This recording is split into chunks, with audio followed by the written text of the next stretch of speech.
but I like the fact that he stayed there in New Orleans. Sometime during the season, I know he's got less than 2,000 yards. He's going to pass Peyton Manning as the all-time passer in the National Football League. Yes, I did send out a tweet with Drew Brees because the Vikings called, but in all honesty, we need to see Drew Brees, when he breaks that record, he needs to have a Saints uniform on. He's the greatest Saints player in the history of that franchise. The lone Super Bowl they have is because of Drew Brees. He changed the culture there. They took a chance on a small, undersized guy who was not a prolific passer in San Diego when he came there. They took a chance on him, and, man, they built magic together. I'm glad to see him going back to New Orleans because also they're one of the teams that you're going to have to deal with in the NFC. Yes. They took a chance on him also, CC, coming off a major injury.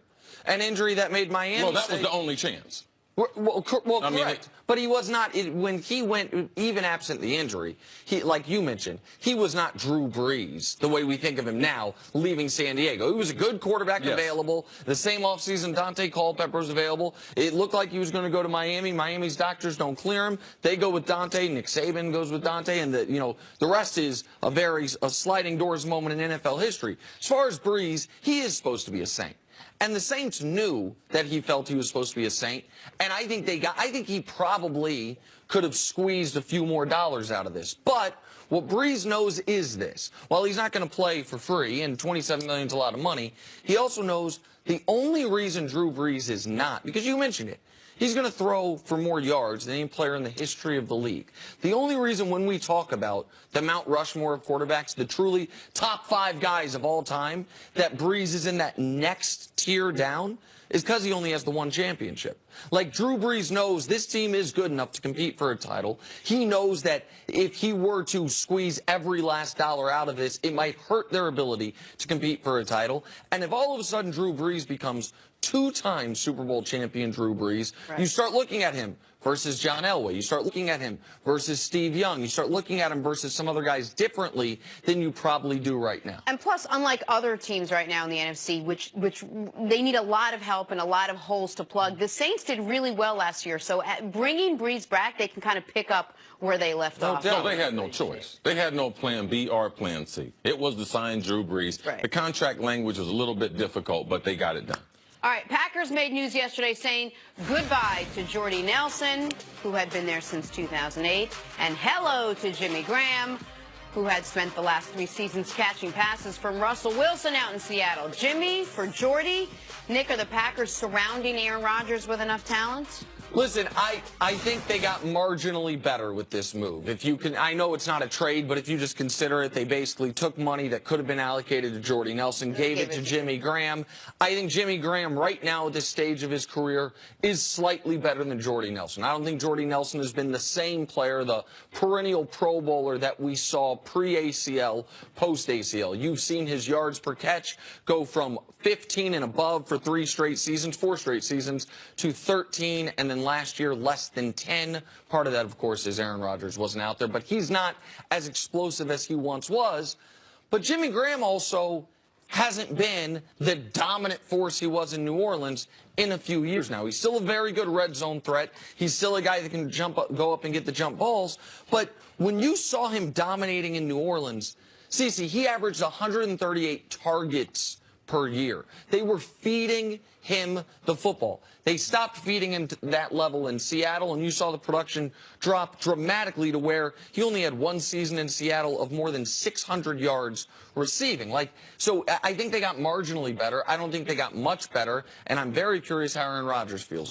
Like I tell you all the time, there are a lot of players that are system players. The way Jimmy Graham was able to do that is because of Sean Payton. Now, Sean Payton's productivity has not gone down as a play caller. He's one of the best that I've ever seen, and Jimmy Graham was a product of that. But as a player, Jimmy Graham thought it was him, not the system. So then he went to Seattle in their passing system, not as sophisticated. It is not a mismatch-based offense. Sean Payton is looking for the mismatch in the defense. What is the soft spot? What guy can I have dominate? And we see Green Bay do this with Mike McCarthy. I believe that he will utilize Jimmy Graham. We'll see Jimmy Graham be more utilized in the passing game, in the field, compared to just being a red zone wide receiver. And the Jordy Nelson puzzle, I'm not puzzled by it, because last year when they signed Devontae Adams, the last week of the season, they signed him to an extension. Randall Cobb or Jordy Nelson, one of them got to go. Now, Jordy Nelson is the older of the two and had a higher cap number, so he was the one who got it. Now, I thought that they would go to Jordy the way Green Bay has done in the past and ask him, do you want to take a reduction in salary? And Jordy could have stayed there, and then they still would have had a problem adding Jimmy Graham. But I'm not surprised because they made it a priority to give Devontae Adams that new contract, so they named him the #1 wide receiver when they gave him #1 money. You brought up, I wonder how Aaron Rodgers feels, which is interesting because Aaron Rodgers has tweeted in the last 24 hours his support for Jordy Nelson. He has tweeted and expressed a little remorse over social media that he was leaving. Remember last year, they ended up getting rid of his quarterbacks coach basically without telling him, and then this happens. You wonder how much dialogue they are actually having with their star on their team about some of the moves they're making. I know it's not done this way in the NFL, but if there's any player in the league that deserves a NBA-esque LeBron level of deference from his front office, from we're going to run some things by you, it's Aaron Rodgers. Teams don't do this in the NFL. I get it. But Aaron Rodgers, you saw them last year. Super Bowl contender. One of the best teams in the league. He gets hurt. Their season falls apart. And you saw in what Aaron was tweeting, also the tweets he was liking, as far as, yeah, this was his guy. We saw him, I think we have a video, we saw him in the press conference after the NFC Championship game against Atlanta, talking about Jordy playing with broken ribs in that game. If you remember how emotional he was talking about Jordy Nelson. Yeah, I mean, I'm so proud of Jordy. I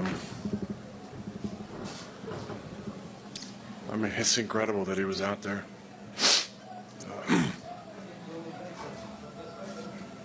Yeah. I mean, that's his guy. And so it's a cold business. But given the Alex Van Pelt situation, as CeCe grabs a handkerchief, I wonder how this lands with him. Is that not of concern to you, Chris? Man, he got zero concern, man. All right, you're here to play football, not to pick the players. And what player have we seen that we can give the credibility to think that they know as much as the football people? When you give players the power to pick, you get into players picking from their emotion. And players don't know what's best from a salary cap scheme. Their focus is very, very narrow. So, no, Aaron Rodgers, throw the ball. You're not going to pick the players. What we'll let you do is there's a possibility we're going to cut Jordy Nelson. All right? We need the salary cap space. That's how I would run it past him. It wouldn't be. I don't care what your opinion is. But didn't Tom Brady have an opinion onto whether Jimmy Garoppolo should stay or not? No, they didn't have no opinion. They didn't have no opinion. New England didn't care what he thought. There was rumor that he had an opinion, adverse opinion, privately. But it wasn't like the club went to him and said, hey, what do you think about Jimmy Garoppolo? No. No, he went to the club. We can't confirm that. You're right. We can't. We can't confirm that. But you said going to him at the very least and giving him the courtesy heads up. That's something they didn't do with the quarterbacks coach. This is a guy like he is. I think we would agree one of, if not the singular most important player to his franchise in the league. What? Well, do you think he knows what's best for them cap-wise? No, I'm not saying that you have to ask his permission. But I am saying... I just disagree. No, of course. All right, but I got him here to play football. I don't have him here to pick the players. All right? Do you think what you said they should have done? Like, my question is, did they do that? And if not, like, because they didn't do that with the quarterbacks coach. This is the thing. You walk a thin line in allowing people to participate in the decision-making. And when you get into that with players, you get into the emotion of it. And when you get into your emotions, are you going to pick the best player that's going forward at the right salary? All right? Now, when they had Brett Favre, they didn't go over personnel with Brett Favre. Now, I don't know why they should be going over personnel with Aaron Rodgers, Tom Brady, or anyone else in the league. I believe that they have people that are more equipped to do that than the players, including Aaron Rodgers. All right, coming up, let's talk some basketball. Is Russ Westbrook doing enough to make his team better? Action Jack's back? No, my man Jack.